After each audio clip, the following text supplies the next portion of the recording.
My name is Himanshu, and today we are going to start a new chapter, verb. आज जो है एक हम नया चैप्टर पढ़ने जा रहे हैं जिसका नाम है वर्ब। हम बेसिक से स्टार्ट करेंगे और हायर लेवल तक जाएंगे। सबसे पहले हम डेफिनेशन देखते हैं कि वर्ब किसे कहते हैं। What is verb? ये हमारा सबसे बेसिक क्वेश्चन है। So any word that denote an action is verb. कोई भी ऐसा वर्ड, कोई भी ऐसे शब्द जिससे एक्शन का पता चलता है उसे हम वर्ब कहते हैं। जैसे हम अगर रनिंग कर रहे हैं तो रनिंग भी हमारा क्या है? ये एक एक्शन है। रनिंग वर्ड जो है ये एक्शन है। हम सो रहे हैं, स्लीपिंग, ये भी हमारा क्या है? एक एक्शन वर्ड है। अगर हम खा रहे हैं, ईटिंग, तो ईटिंग भी हमारा क्या है? एक तरह का एक्शन वर्ड है। तो जो भी वर्ड जिसे एक्शन का पता चले, कार्य का पता चले कि कार्य हो रहा है, तो उसको जो है हम वर्ब कहते हैं। Verb can be classified into two categories. Verb को जो है दो भागों में बांटा गया है। एक हमारा हेल्पिंग वर्ब होता है और दूसरा मेन वर्ब। आगे जो हेल्पिंग वर्ब है इसको दो भागों में बांट दिया गया है। एक है मॉडल और एक है प्राइमरी एक्सिलरी। मेन वर्ब जो होता है इसको जो है हम V1, V2, V3 के फॉर्म में हमको पता है, प्रेजेंट, पास्ट और past participle form. Helping verb, main verb, modals, primary auxiliary, इन सारे चीजों के बारे में जो है हम धीरे धीरे पढ़ना शुरू करेंगे और बेसिक से जो है हायर लेवल तक जानेंगे कि क्या है, हेल्पिंग वर्ब किसे कहते हैं, मेन वर्ब क्या होता है, मॉडल्स किसे कहते हैं और प्राइमरी एक्सिलरी वर्ब क्या होता है।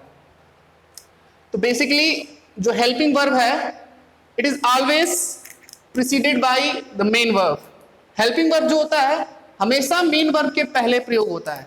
किसी भी सेंटेंस में हेल्पिंग वर्ब जो है वो मेन वर्ब के पहले आता है। अगर मैं एग्जांपल देखूं तो अगर मैं लिखूं,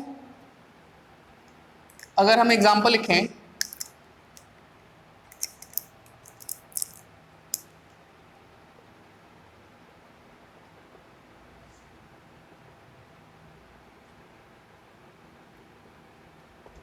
Ram is going to park, तो यहां पे अगर हम देखें तो यहां पे दो वर्ब है। एक तो है हमारा इज और एक है हमारा गोइंग। तो इसमें आप देखिए गोइंग हमारा जो है ये मेन वर्ब है और इज जो है हमारा हेल्पिंग वर्ब है। सो बेसिकली जो हेल्पिंग वर्ब होता है वो हमेशा मेन वर्ब के पहले यूज होता है और ये मेन वर्ब की सहायता करता है सेंटेंस को कंप्लीट सेंस में। जो मेन वर्ब की सहायता करता है वो होता है हमारा हेल्पिंग वर्ब, और हेल्पिंग वर्ब हमेशा मेन वर्ब के पहले प्रयोग किया जाता है। अब बात करते हैं मेन वर्ब की। What is main verb? तो the word that express an act, ऐसा शब्द जो किसी कार्य को सूचित करता है, जिससे हमें कार्य का पता चलता है, उसे जो है हम मेन वर्ब कहते हैं। और a main verb is sometimes preceded by an auxiliary verb, और मेन वर्ब जो होता है वो एक्सिलरी वर्ब के बाद में प्रयोग होता है। यानी एक्सिलरी वर्ब पहले आता है, प्रीसीडेड होने का मतलब पहले। एक्सिलरी वर्ब हमेशा क्या आएगा? पहले आएगा और मेन वर्ब बाद में आएगा। एक्सिलरी वर्ब को हम हेल्पिंग वर्ब भी कहते हैं, यानी दोनों नाम कह सकते हैं। आप हेल्पिंग वर्ब बोलो या एक्सिलरी वर्ब बोलो, दोनों बातें की है। फर्दर जो हेल्पिंग वर्ब है इसको दो भागों में बांटा गया है। एक है मॉडल्स और एक है हमारा प्राइमरी एक्सिलरी। मॉडल्स क्या होते हैं? तो don't act as main verb. Modal वे वर्ब होते हैं जो मेन वर्ब की तरह काम नहीं करते हैं, जैसे कि can, could, may, might, shall, will, should, ये सारे जो हैं मॉडल्स हैं। प्राइमरी एक्सिलरी, ये प्राइमरी एक्सिलरी वर्ब जो होते हैं ये दोनों की तरह काम करते हैं। They act as both helping verb and main verb. Primary auxiliary verb helping verb की तरह भी काम करते हैं और मेन वर्ब की तरह भी काम करते हैं। जैसे ये इनको तीन भागों में बांटा गया है। एक होता है बी वर्ब, एक होता है हैव वर्ब और एक होता है do verb, doing verb. Be verb में जो है is, am, are, was, were ये आता है। हैविंग वर्ब में हैव, हैज, हैव, और डूइंग वर्ब में डू, डज, डिड, डन। तो याद रखिए जो प्राइमरी एक्सिलरी वर्ब है ये हेल्पिंग वर्ब की तरह भी काम करता है और मेन वर्ब की तरह भी काम करता है। बट मॉडल जो होता है वो मेन वर्ब की तरह काम नहीं करता है। Let's see some example. अगर हम एग्जांपल देखें तो आपको अच्छे से क्लियर समझ में आ जाएगा। मैं अगर एग्जांपल लिखूं मॉडल्स का, तो हम कहते हैं I can do it, I can do it, या मैं बोलूं आई कुडंट डू इट। तो इसमें देखिए ये जो कैन है ये हमारा मॉडल्स है, ये मेन वर्ब की तरह कभी काम नहीं करता है। या तो ये सेंटेंस में अकेले होगा या तो ये मेन वर्ब के साथ जुड़ा होता है। ये हमारा नेगेटिव सेंटेंस है, इसमें भी कुड है, कैन का पास्ट होता है कुड। तो इसमें भी जो है मेन वर्ब है डू नॉट, डू यहाँ पे लगा हुआ है। और अगर हम एक्सुलरी वर्ब को देखें तो इस एक्सुलरी वर्ब की पहचान जो है, मैंने कहा कि अभी ये हेल्पिंग वर्ब की तरह भी काम करता है और मेन वर्ब की तरह। अगर हेल्पिंग वर्ब की तरह देखें तो मैंने यहाँ पे एग्जांपल लिखा था कि Ram is going to school, Ram is going to park, sorry. तो यहाँ पे इज ये हेल्पिंग वर्ब है, लेकिन मैं एक बोलूं कि राम इज अ स्टूडेंट, तो यहाँ पे इज ये यहाँ पे मेन वर्ब की तरह काम कर रहा है। तो इस बात का हमेशा याद रखना कि जो प्राइमरी एक्सुलरी वर्ब है बी, हैव, डू, इसमें बी को इसमें भी कैटेगराइज किया गया है। बी में आता है is, am, are, was, were. Have में हैव, एज, हैड, और डू में डू, डज, डिड, डन। इसमें देखिए यहाँ पे इज है, इसके बाद कोई भी मेन वर्ब नहीं है, इसके आगे कोई वर्ब नहीं है, तो यानी यहाँ पे इज जो है ये मेन वर्ब है। लेकिन यही इज के साथ एक और वर्ब जुड़ गया है, तो यहाँ पे इज हेल्पिंग वर्ब बन गया है। तो primary auxiliary verb main verb और हेल्पिंग वर्ब दोनों की तरह काम करता है, जहां पर मॉडल जो होता है वो हमेशा मेन वर्ब की तरह काम नहीं करता है। वो या तो सेंटेंस में अकेले आएगा या फिर किसी मेन वर्ब के साथ जुड़ा होता है। अच्छा, एक और वर्ब होता है, वो होता है मार्जिनल एक्सुलरी वर्ब। एक्चुअली जो मॉडल है ना, मॉडल्स के अंतर्गत ही जो है ये हमारा मार्जिनल एक्सुलरी वर्ब्स आता है। लेकिन इसमें डिफरेंस क्या है कि नीड, देयर और यूज टू, ये जो है ये मार्जिनल है। मार्जिनल इसलिए है क्योंकि ये जो वर्ब है ये auxiliary verb, sorry, helping verb और मेन वर्ब दोनों की तरह यूज कर सकते हैं हम इनको। नीड, देयर और यूज टू ऐसे वर्ब हैं जो हेल्पिंग वर्ब और मेन वर्ब दोनों की तरह यूज किए जाते हैं। ये आते मॉडल्स में हैं लेकिन इनका यूज दोनों के रूप में किया जाता है, इसलिए इसको हम मार्जिनल एक्सुलरी वर्ब कहते हैं। एक्चुअली वैसे तो मॉडल्स का यूज हम मेन वर्ब की तरह नहीं करते हैं, लेकिन ये नीड, देयर और यूज टू ये एक्सेप्शन केस है जिसका यूज हम मेन वर्ब और हेल्पिंग वर्ब दोनों की तरह करते हैं। तो नेक्स्ट पढ़ते हैं important points on auxiliary verb. कुछ महत्वपूर्ण बातें जो हमें याद रखना है। जो पहला पॉइंट है, modal auxiliary verb never used as main verb. मैंने अभी कहा कि जो मॉडल एक्सुलरी वर्ब है, जो मॉडल है, उसका यूज जो है हम मेन वर्ब की तरह कभी नहीं करेंगे। They are only use as helping verb. जो मॉडल एक्सुलरी वर्ब है वो हमेशा हेल्पिंग वर्ब की तरह ही यूज होते हैं। जैसे I can lift this box, मैं इस बॉक्स को उठा सकता हूं। तो इस पे देखिए तो इसमें दो वर्ब है, एक तो कैन है और एक लिफ्ट है। आपको पता है कि कैन हमारा मॉडल है और ये लिफ्ट ये हमारा मेन वर्ब है, और इस मेन वर्ब के पहले जो है कैन का यूज हुआ है जो हमारा हेल्पिंग वर्ब की तरह काम करता है। तो हमेशा याद रखना जो मॉडल एक्सुलरी वर्ब होते हैं उनका यूज हम हेल्पिंग वर्ब की तरह ही करते हैं, सहायक क्रिया के रूप में। मुख्य क्रिया के रूप में जो है हम मॉडल एक्सुलरी वर्ब का प्रयोग नहीं करते हैं। दूसरा इंपॉर्टेंट पॉइंट है ऑट एंड यूज्ड। ये भी हमारा मॉडल है और इसको जो है हमेशा जब भी आप ऑट और यूज्ड का प्रयोग जो है किसी सेंटेंस में करते हो तो आप याद रखना ये जो है इन्फिनिटिव को फॉलो करता है। हमारा इन्फिनिटिव क्या होता है, टू के बाद वर्ब का अगर फर्स्ट फॉर्म आ जाता है तो उसको हम इन्फिनिटिव कहते हैं। जैसे मैं बोलूं टू राइट, टू गो, तो टू प्रीपोजिशन के बाद अगर वर्ब का फर्स्ट फॉर्म आ जाए, टू प्रीपोजिशन के बाद वर्ब का फर्स्ट फॉर्म आ जाए तो ये हमारा कहलाता है इन्फिनिटिव। और इन्फिनिटिव को कौन फॉलो करता है, ऑट एंड यूज्ड। तो किसी भी सेंटेंस में अगर ऑट और यूज्ड का यूज हुआ है तो आपको जो है याद रखना, उसके बाद आप टू का प्रयोग करोगे और टू के बाद हमेशा मेन वर्ब का फर्स्ट फॉर्म लगाओगे, सेकेंड फॉर्म थर्ड फॉर्म इसका प्रयोग नहीं करोगे। जैसे मैं अगर एग्जाम्पल की बात करूं, I use to play cricket, I use to play cricket, मैं क्रिकेट खेला करता था। तो यहाँ पे देखिए, यहाँ यूज टू का प्रयोग हुआ है, यूज का प्रयोग हुआ है और यूज के बाद तुरंत इन्फिनेटिव टू प्लस वर्ब का फर्स्ट फॉर्म आया है, तो ये हमारा इन्फिनेटिव है। तो याद रखना, जब भी किसी सेंटेंस में ऑट या यूज्ड का प्रयोग हो तो उसके बाद हमारा इन्फिनेटिव का होना जरूरी है। वहां पे आप वर्ब का जो है फॉर्म चेंज नहीं कर सकते हो, यहाँ पे सेकंड फॉर्म नहीं लगा सकते, थर्ड फॉर्म नहीं लगा सकते, अगर ऐसा करोगे तो गलत हो जाएगा। तो नेक्स्ट हमारा इंपॉर्टेंट पॉइंट है वो है model auxiliary verb are not used in V1, V2, V3 और ING और S और ES फॉर्म। मैंने बताया और फिर बता देता हूं कि जो मॉडल ऑक्सिलरी वर्ब होते हैं इनका प्रयोग जो है, जो V1, V2, V3 फॉर्म होता है हमारा मेन वर्ब का first form, present form, past form और V3 को हम पास्ट पार्टिसिपल फॉर्म बोलते हैं। ये वर्ब का फोर्थ फॉर्म होता है जिसमें ING जुड़ता है और S और ES लग जाता है तो हमारा वर्ब का पांचवा फॉर्म हो जाता है। There form do not change with subject, number और पर्सन। मॉडल ऑक्सिलरी वर्ब का फॉर्म जो है सब्जेक्ट के अनुसार चेंज नहीं होता है। जैसे हमको पता है कि जैसा हमारा सब्जेक्ट है वैसा हमारा वर्ब होना चाहिए, लेकिन मॉडल के केस में ऐसा नहीं होता है। मॉडल जो है सब्जेक्ट के अनुसार चेंज नहीं होता है। एग्जाम्पल पे आप समझो, यहाँ पे हमारा सब्जेक्ट यू है और यहाँ पे हमारा सब्जेक्ट शी है, यहाँ पे शी है और यहाँ पे यू है। यहाँ पे भी कैन का यूज हुआ है और यहाँ पे भी कैन का यूज हुआ है। क्यों हुआ है?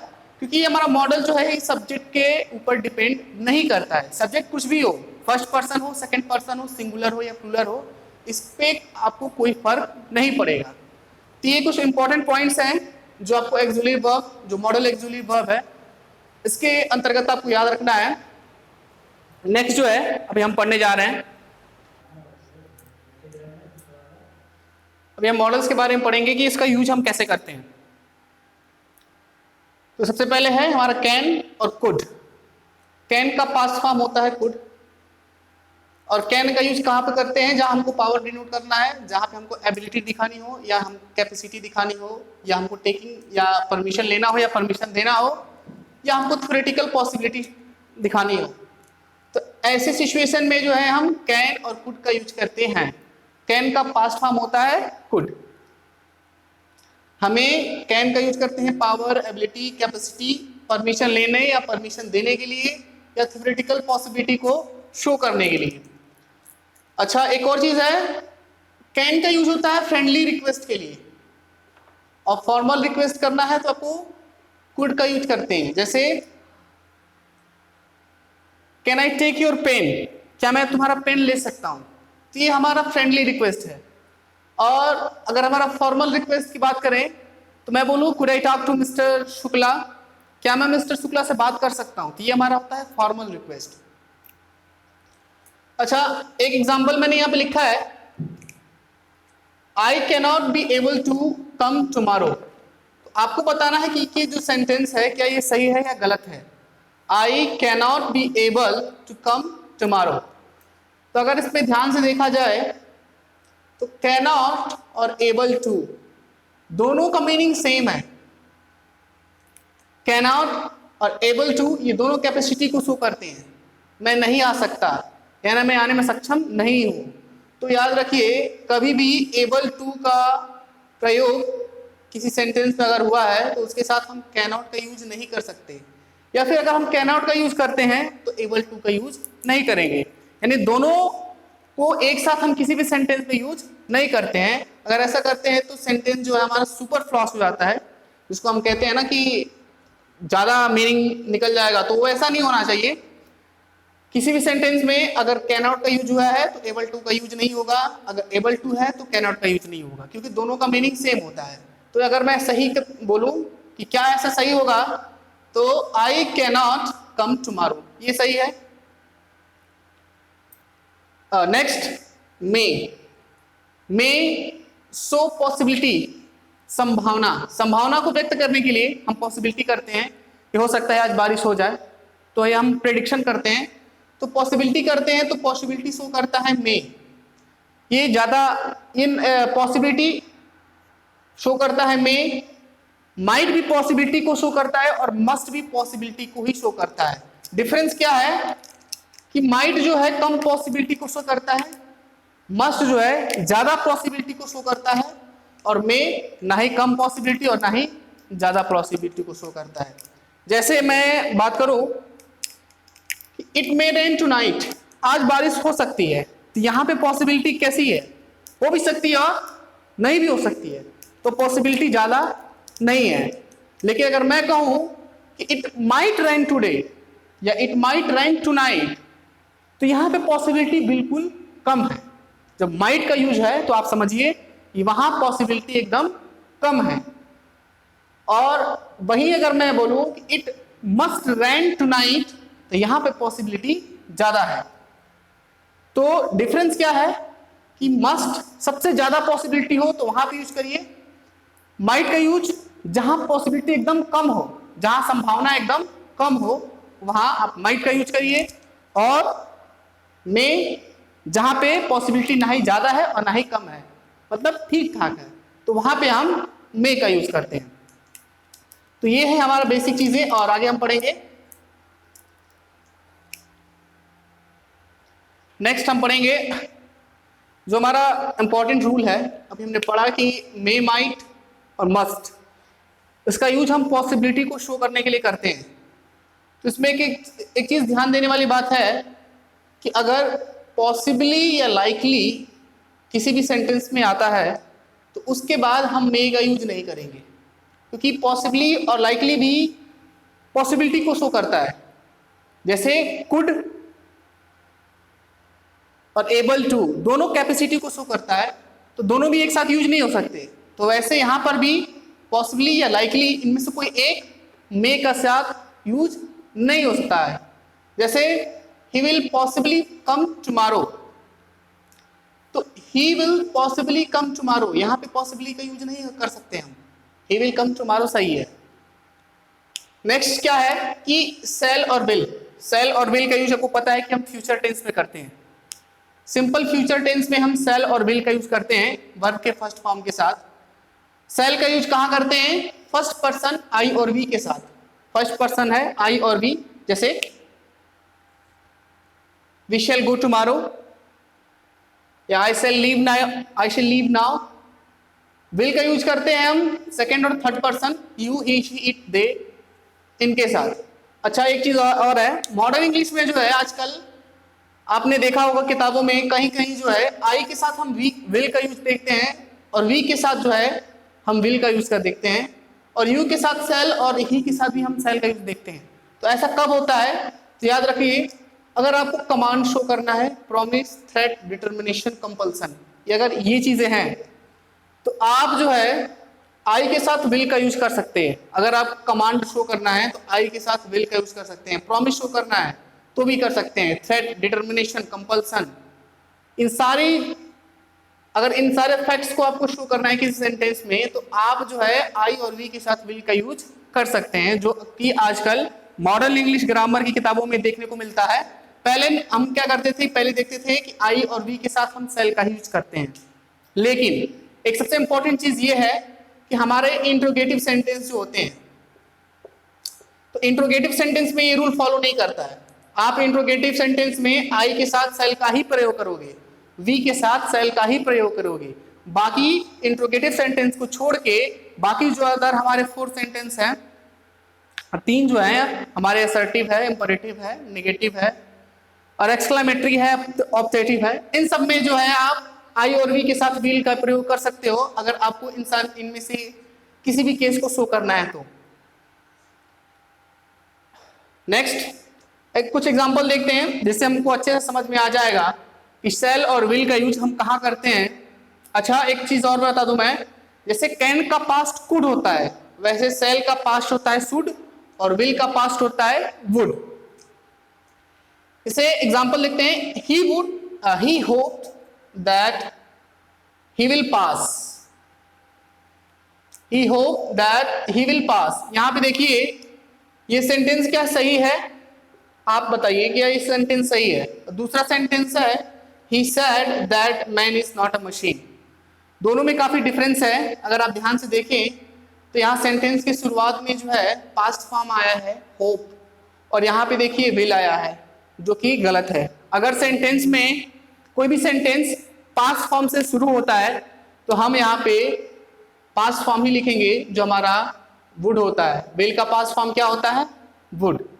तो आप हमेशा याद रखिए अगर कोई सेंटेंस में पास्ट फॉर्म दिया है तो वहां पे हम पास्ट फॉर्म ही यूज करेंगे, प्रेजेंट फॉर्म यूज नहीं करेंगे, या ना ही फ्यूचर फॉर्म यूज करेंगे। जैसे यहाँ पे विल का यूज हुआ है तो विल यहाँ पे यूज नहीं हुआ, विल की जगह पे हम वुड का यूज करेंगे, क्योंकि शुरू में ही हमारा वो पास्ट फॉर्म है। दूसरी चीज क्या है कि यहाँ पे भी पास्ट फॉर्म आया है, लेकिन यहाँ पे इज का यूज हुआ है, यहाँ पे वॉज का यूज नहीं हुआ है। क्यों नहीं हुआ है? ये इंपॉर्टेंट चीज यहाँ पे ये है कि अगर किसी भी सेंटेंस में यूनिवर्सल ट्रूथ आ जाए या हैबिचुअल एक्शन आ जाए तो वहां पे ये रूल फॉलो नहीं करता है। तो अगर हमारा कोई सेंटेंस यूनिवर्सल ट्रूथ है या हैबिचुअल एक्शन है तो वहां पे आप इस रूल को फॉलो नहीं करेंगे। अगर बाकी जो भी सेंटेंस है उसमें अगर हमारा सेंटेंस पास्ट से शुरू होता है तो पास्ट पे ही खत्म होगा। जैसे कि यहाँ पे है he hope that he would pass,